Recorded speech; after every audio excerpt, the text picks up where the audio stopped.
tu prends ton café ou ton thé, viens avec moi, on va discuter.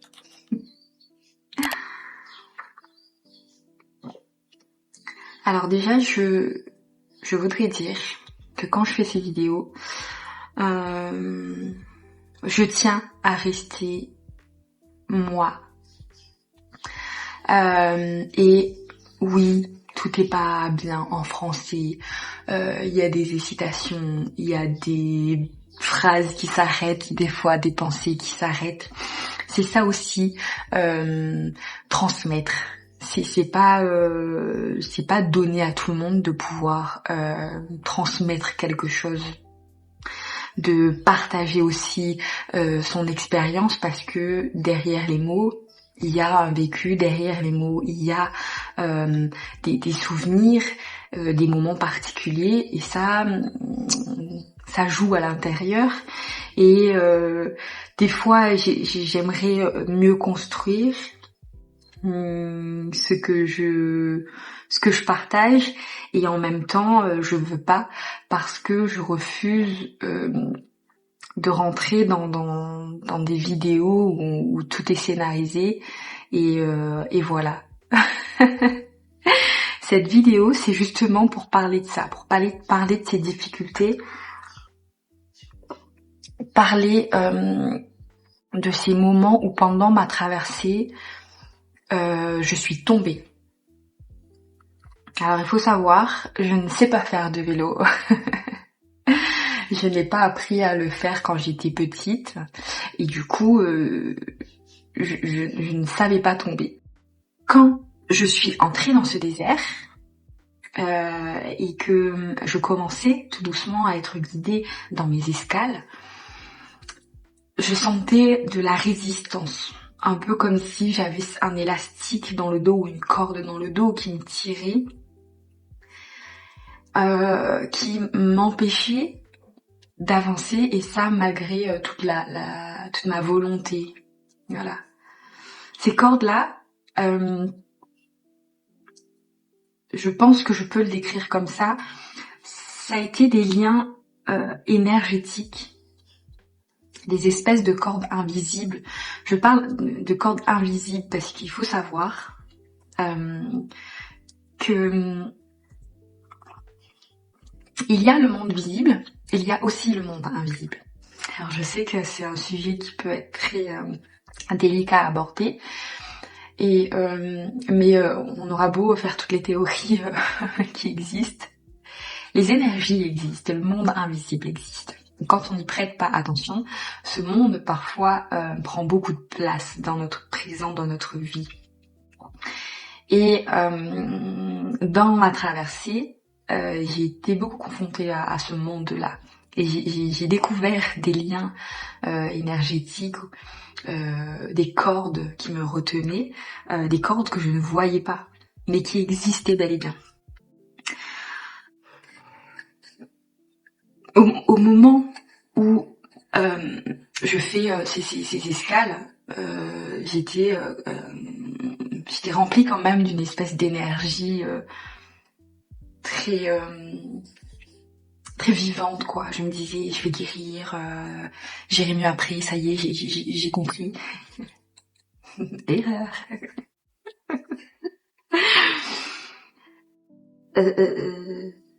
À chaque fois que je passais une étape, en me disant, c'est bon, elle est atteinte, cette étape, et j'y reviendrai plus. Et ben j'ai appris à tomber. J'ai appris à tomber.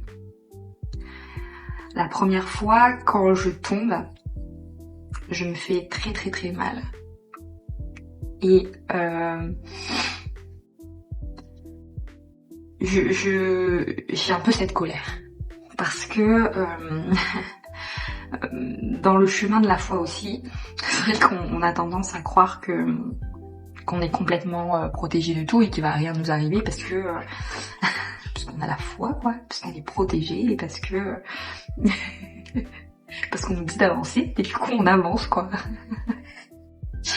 Mais la chute fait partie aussi de l'apprentissage. La première fois que je suis tombée, je suis restée des heures au sol. Et spirituellement parlant, et de façon très réaliste, je suis restée des heures au sol. J'ai beaucoup pleuré, énormément pleuré, sans vraiment comprendre, sans vraiment comprendre pourquoi j'étais là au sol. Et qu'est-ce que je devais apprendre là-dedans? Qu'est-ce que je devrais comprendre dans cette chute, quoi? Je crois réellement, et c'est un peu ma devise, que quand on est par terre, on peut pas aller plus bas que terre, sauf si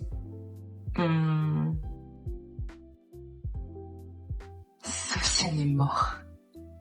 Et tant qu'il y a de la vie, ça veut dire qu'il y a de l'espoir.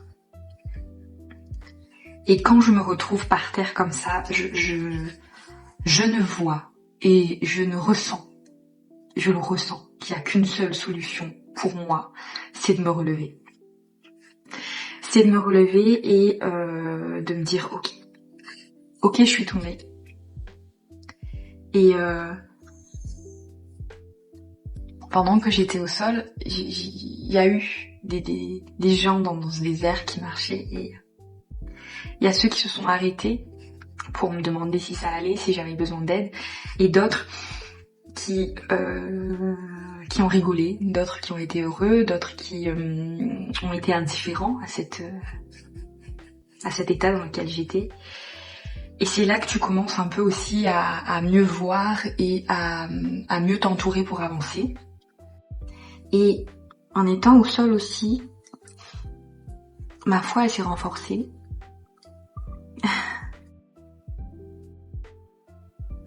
Parce que c'est la foi qui te relève, c'est la foi qui te redonne cet espoir de continuer ta route et d'avancer.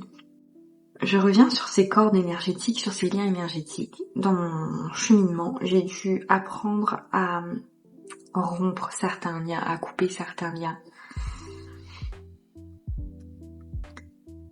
Et au lieu de les rejeter, j'ai été remercier ces liens parce que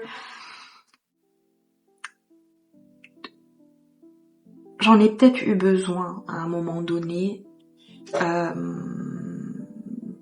parce que peut-être qu'ils me maintenaient d'une certaine façon. Au moment où j'en ai plus ressenti le besoin et que justement ces liens étaient en train de m'empêcher d'avancer, je suis guidée et accompagnée à couper ces liens de façon sereine, calme. Mais parfois, il faut savoir qu'il y a des énergies, des énergies, on va les appeler comme ça, qui peuvent en fait se nourrir de toutes ces émotions négatives qui te mettent dans un état de mal-être. Il y a des énergies qui se nourrissent en fait de la peur, de la tristesse, du manque de confiance. Et plus j'avançais sur mon parcours de guérison, plus les énergies qui étaient nourries en fait de toutes ces émotions, ils ont commencé on va dire à se manifester parce que j'étais en train de guérir. Et c'est là qu'on comprend qu'on est sur la bonne voie, c'est là qu'on comprend qu'il faut pas abandonner, parce que justement, c'est quand on est sur le bon chemin que les attaques spirituelles deviennent de plus en plus intenses. Avant d'entamer mon parcours moi de guérison, j'avais jamais pris conscience de toutes ces choses. pour moi, je voyais juste bon qu'il y avait des gens un peu méchants, qui se nourrissaient pas de bonnes énergies, mais j'avais pas du tout cette conscience de me dire qu'il y avait peut-être des êtres qui pouvaient être réellement jaloux, envieux, qui pouvaient faire des choses pour faire du mal, pour ralentir quelqu'un ou le bloquer. C'est quand j'ai entamé mon parcours spirituel que j'ai découvert toutes ces choses, ces rituels, j'ai découvert qu'il y a des personnes, qu'il y a des êtres, qu'il y a des âmes qui se nourrissent du mal-être d'autres personnes. Et j'ai dû apprendre, moi, à me préserver, à me protéger. Et c'est souvent quand j'ai été au sol que quand t'es ralenti de toute façon, quand t'es bloqué, quand t'es à terre, que tu le veuilles ou pas, tu prends le temps. Voilà. T'arrêtes de te précipiter, ton corps n'est plus en mouvement, t'es allongé, t'es au sol, t'es en train de te vider de toute ta tristesse, quoi. C'est pendant ces moments que j'ai appris à garder, on va dire, mon calme et à analyser les situations autour de moi, à analyser le comportement de certaines personnes qui m'entouraient et à comprendre que mon énergie, elle était importante et qu'il fallait que je la protège. J'ai toujours eu du mal à dire non aux gens. J'arrivais pas à dire non. On me demandait quelque chose, et bien j'acceptais même si je le voulais pas trop, même si ça me dérangeait, même si... J'ai appris à être plus ferme. J'ai appris à dire non, j'ai appris à me poser mes limites parce que ça a été important. Je continue de penser que c'est bien plus complexe que juste il y a des gens qui sont bons, il y a des gens qui sont mauvais. Je pense pas, je ne crois pas en tout cas. À partir de mes expériences, je pense que c'est plus complexe que ça, plus compliqué que ça. Au-delà de nos blessures, là je parle vraiment sur un point de vue spirituel, je pense que quand il y a des failles, quand il y a des blessures profondes justement, quand il y a des fissures, je pense que il y a des énergies qu'on ne voit pas, qui fait partie justement de ce monde-là qu'on n'arrive pas à capter tout le temps. Ces énergies, elles trouvent des failles et puis choisissent de s'y glisser. Et c'est pour ça que des fois il faut aller se guérir, c'est important. Quand on ressent à l'intérieur de soi un mal-être, quand on ressent des sentiments qui ne nous mènent pas vers quelque chose d'épanouissant, il faut pouvoir trouver des solutions, trouver un exutoire pour se guérir et aller mieux. Par exemple, la jalousie. Quand on est jaloux de quelqu'un, ça peut mener l'autre personne à la mort, quoi. Parce que quand on envie quelqu'un, quand on le jalouse, quand on n'est pas heureux qu'une personne avance, mais ça envoie des énergies qui sont pas positives. Ça envoie des ondes qui sont pas bonnes à l'autre. Et au début, j'avais beaucoup de mal à comprendre ça. J'ai toujours du mal à comprendre les personnes qui sont jalouses d'autres personnes. Parce que moi, je le porte pas. Je porte pas je porte pas cette chose en moi. J'ai eu d'autres, j'ai eu d'autres combats, mais c'est vrai que ça faisait pas partie de ma dimension. Et souvent, j'ai eu du mal à comprendre, moi, qu'il y ait des gens qui peuvent ressentir ça pour moi. Voilà. J'ai jamais compris. Je me disais, mais jaloux de quoi? de ma vie, mon absence de repères.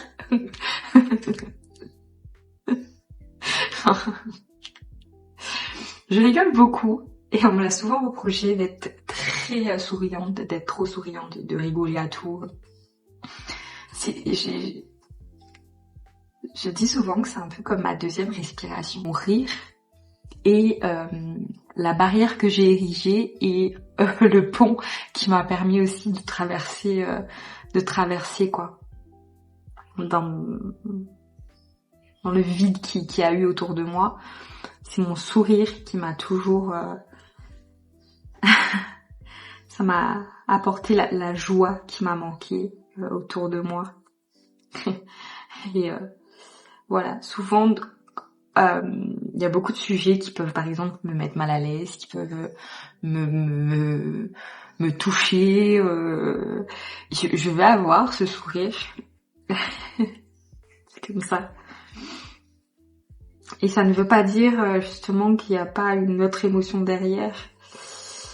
Et souvent, des gens ont été envieux de ce sourire, envieux de ce rire, et même trouvé ça suspect, en disant mais c'est pas normal qu'elle sourit tout le temps comme ça, elle cache quelque chose. Oui, oui, un parcours de vie difficile, douloureux, une grande sensibilité aux énergies, aux ressentiments des gens. Derrière l'apparence, j'ai toujours été pleine d'espoir envers les autres. Pleine d'amour. Et c'est pas souvent, en tout cas c'est pas ce que j'ai reçu en retour le plus souvent. J'ai appris aussi à prêter attention aux signes divins, à prêter attention à ce monde invisible qu'on oublie trop souvent. J'ai aussi appris à prendre le temps de me connecter à la nature. Pas juste m'allonger et regarder le soleil se lever, non. À vraiment prendre le temps de vraiment ressentir les cycles de la vie tout court, les insectes, les plantes, à observer le temps, à prendre mon temps.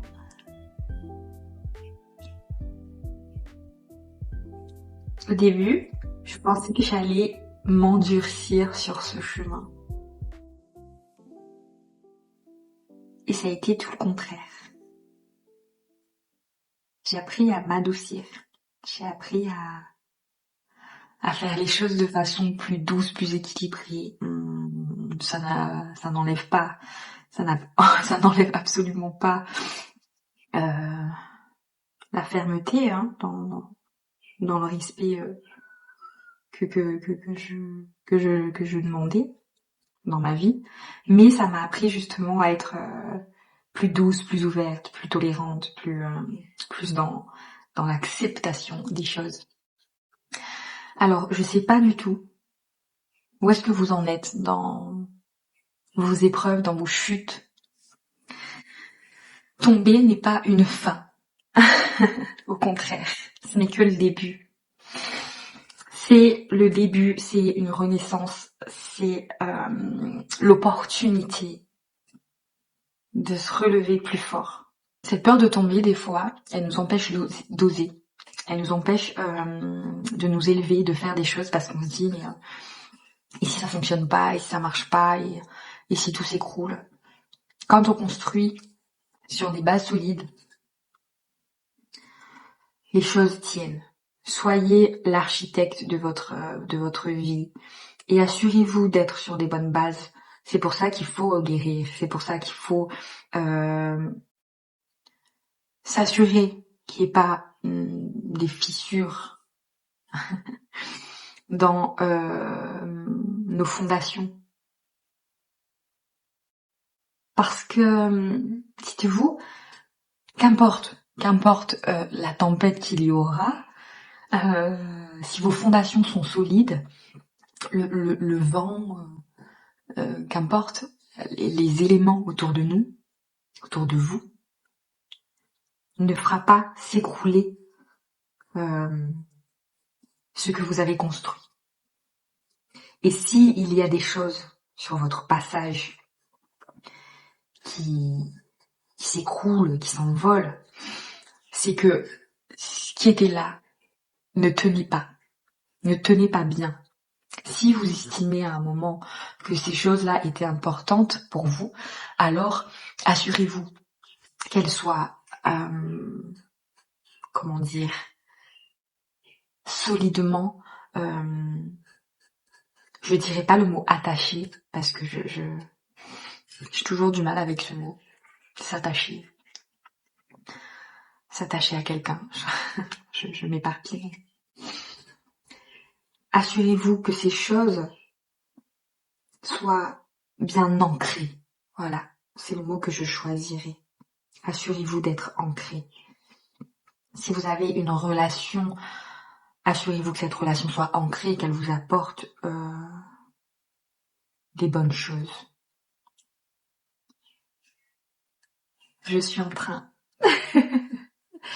de faire un dessous de tasse. J'ai fini mon café. Je vous dis à bientôt. La vie est belle.